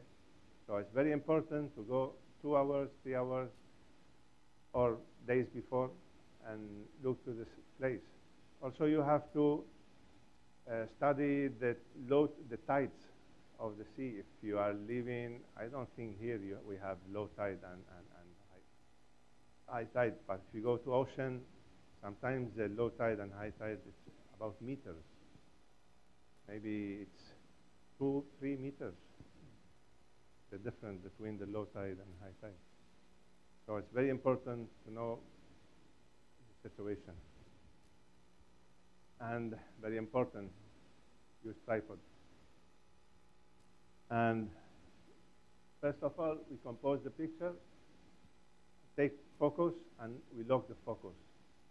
Okay, because when we put the ND filter, the camera cannot make the focus. Okay, even you cannot see from the viewfinder or from the screen. So you have to focus first, and compose well, and then we set up the exposure, okay? Then we add the filters. When we add the filters, so we have to calculate how many stops we put. So 3 stops, we reduce 3 stops. Move in the dial, each stop 3 times, okay? Also, you can download application, show you, but I prefer to use it manually. That you are going to think, and it's very easy after for you, okay? So we calculate the exposure time, and we use the bulb time if the exposure time is more than 30 seconds. This camera is different. I have till 900 seconds the exposure time, but forget about this camera. It's not normal to get it. Normally it's 30 seconds. And very important, close the viewfinder. First time I used the ND filters, I was in Venice.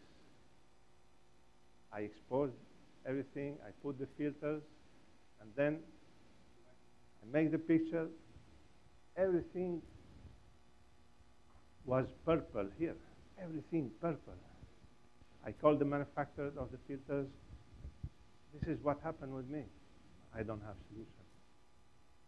It was, I think, 2009, 2010, something like that. Then I heard from some friend, you have to close the viewfinder. No, this was 2012, sorry, with the 810. You have to close the viewfinder. So this trip, I lose all the pictures. With 3 f-stops, you are not getting any problem. But why we have problem with the viewfinder? Because this is DSLR camera, not mirrorless. The viewfinder system can get light because you are seeing what you can see in the sensor here in the viewfinder. So it's very easy to light to go inside. If we have filter in this place here, so the only way the light can go inside the camera is from the viewfinder. And really, Nikon, the first manufacturer of the camera, they have lock of the viewfinder. Only in the Canon, the 1DX2, I think they have it. They have now? Oh, okay. Maybe Mark 4 only.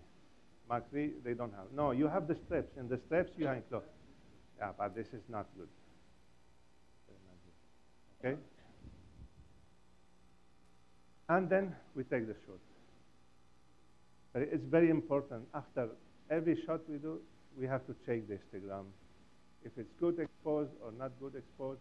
If we have to repeat or not, it's okay.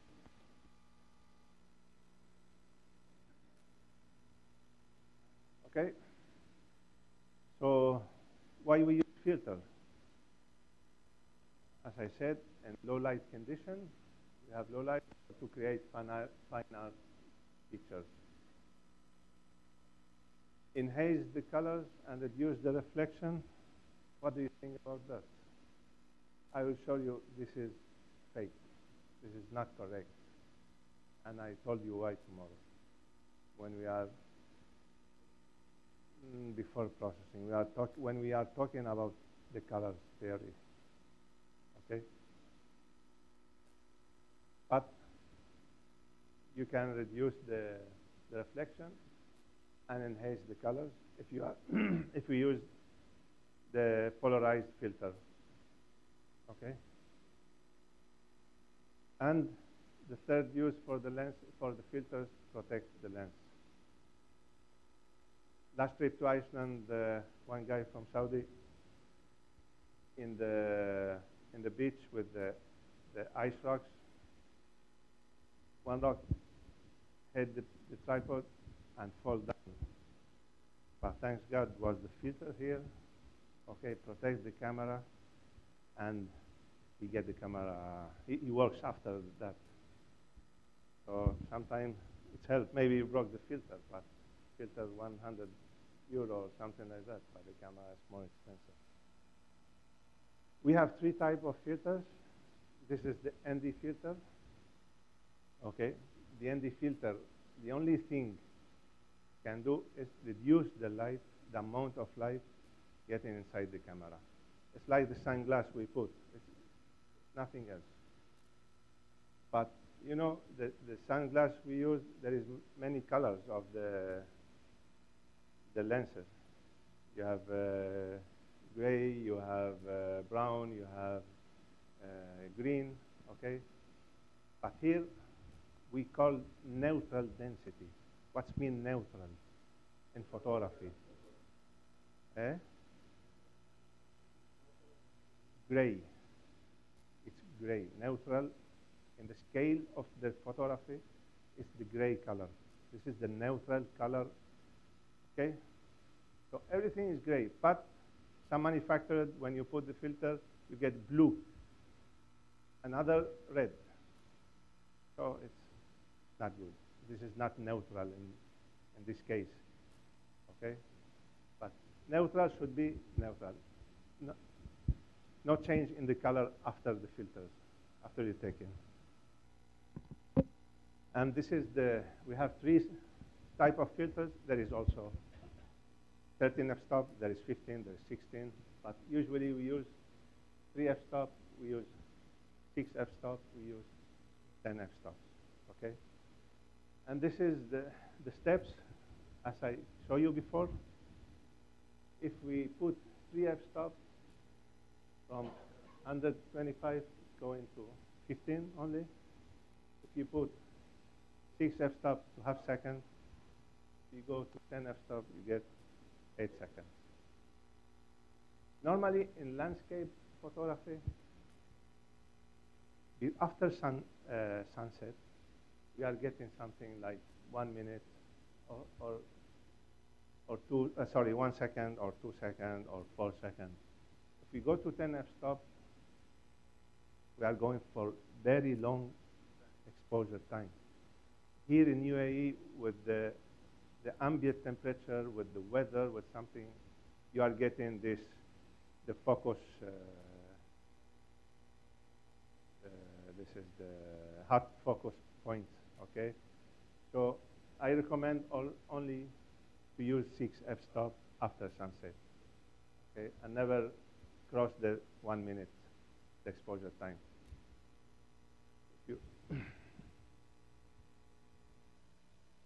And we have the graduate filters. We have 3 kinds of graduate filters. This is normal graduate soft.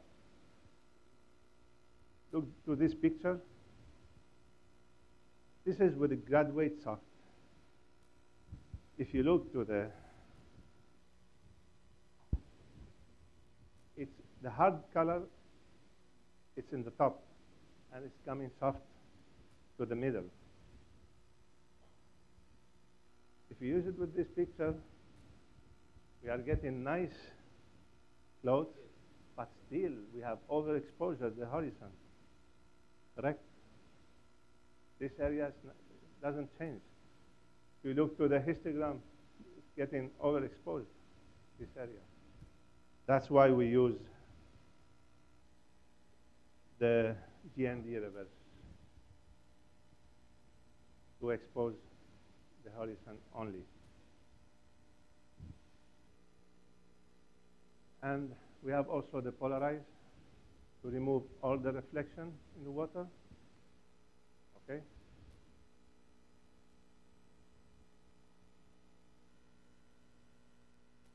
The problem of this filter is very expensive, really, especially for wide angle lenses and something like that. But we cannot do anything. There is no program in Photoshop or any filters in Photoshop or any program can remove the reflection from the water. So only the filter can remove.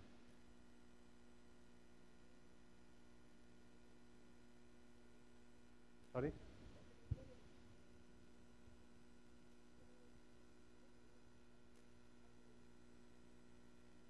Where is there is enough light? Here? Here. Here. Yeah, because this is the reflected light. This is This is the direct light from the sun, and this is reflected to the lens. But here, the water, if you remove the reflection, it depends the depth of water.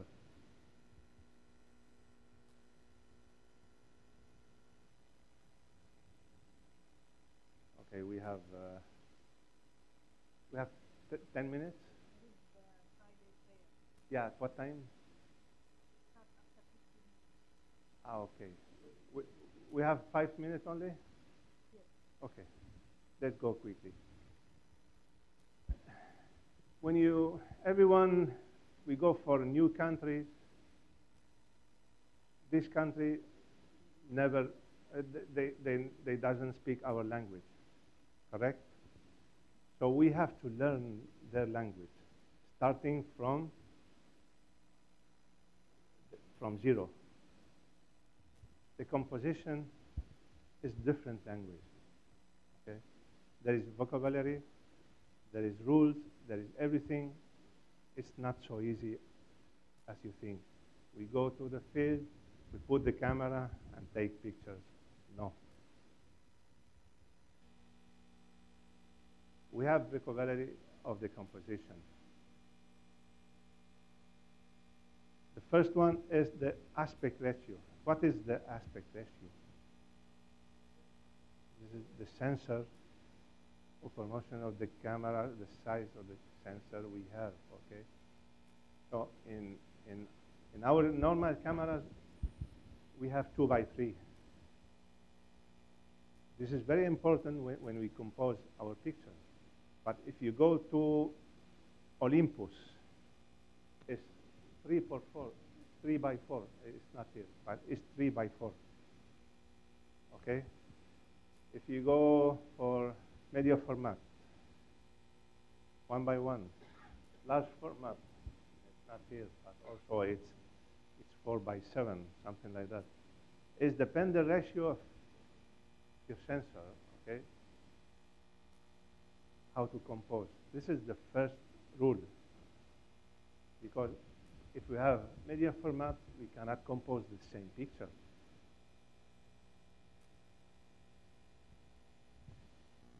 Number two, like this. This is 2x1. I like this ratio.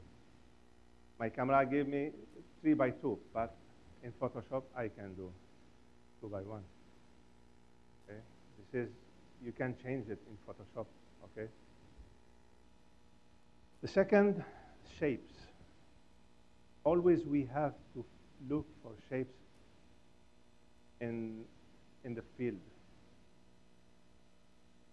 Very important, because if you have nice shapes and it's good, it's visible, good visible for everybody, it will create nice composition for the picture. For example, this picture. You can see any shape in this picture?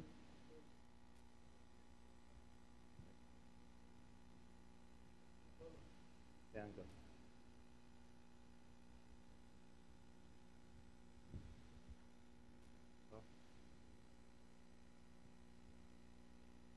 You can see many, okay? But there is some shapes in the picture. This also, there is a lot of shapes, okay? And well composed, you know? This, sorry. Okay? Number three, edge. Very, very important to have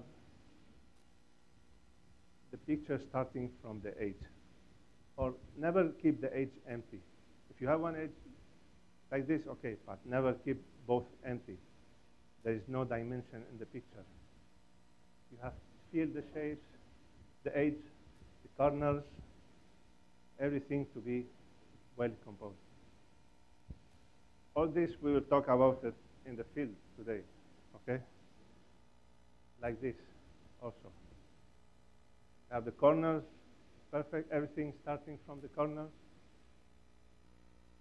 This also. Even in drone photography also, aerial photography, we have the same rules for for composition. And after that, we have the arrangement of the elements. You can see these elements well. It's very good arrangement in between to guide you to the subject. Okay, when you look to this picture, first thing you see this one, because this ice rocks get in your view here. Okay, and this the same. It's arranged like line. You can see where the line get in your view. The vertical or horizontal, it depends the situation, depend everything, depend the rules of composition. Okay, but you can see this picture. It's better in landscape mode from the vertical mode. And we should look to the lines. Not even the line should go from the corner. No, we have many lines here, well arranged, okay? This also. This also. Because it's given to the picture powerful. This, the shadow lines, you see, of creating everything. So we should to start thinking about these things when we are getting to shoot out. And texture and details. Also, it's very good elements if we have a good texture in the foreground. If you look, this picture, I take it multiple focus picture because I was maybe 20 centimeters from the foreground. That's why it should go to the multiple focus. This also, we have texture and details. It looks like seal, okay? And the corner, I protect my corner and the edge of the pictures, okay? And finally, something we call the negative space. This is the negative space. My subject, this book. But you see, what he said before, if you keep some element in the picture to give you how big is the place or the scale. So this is what we call the negative space. Okay, I use for this picture 200 millimeter lens.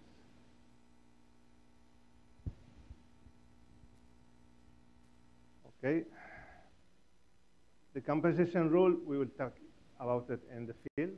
Okay, we have quickly the third rule, and then we have the centered composition, when two parts the same, up and down the same. Okay, and the symmetric, and we have the foreground interest element. Okay, something we have in the foreground, the main subject in the foreground. Okay, like this, the flower also, and frame within the frame. We'll talk about it also. So we are framing our picture in different frames. Like this one, I use the cage to frame my pictures. Okay.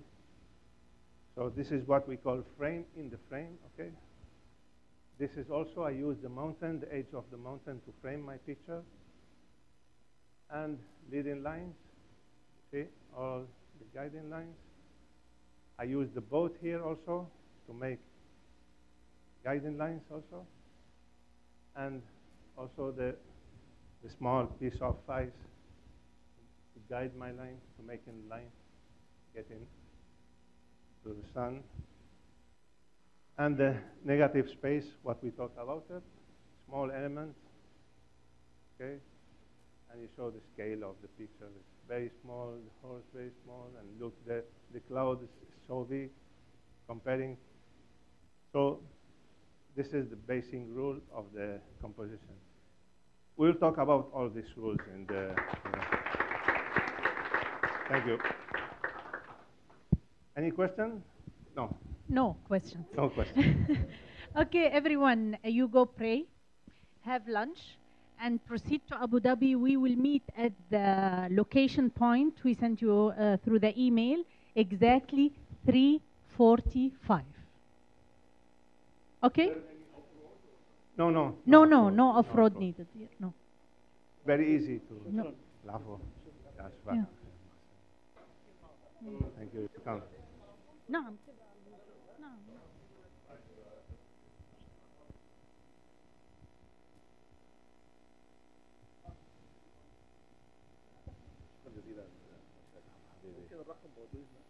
ايه موجود.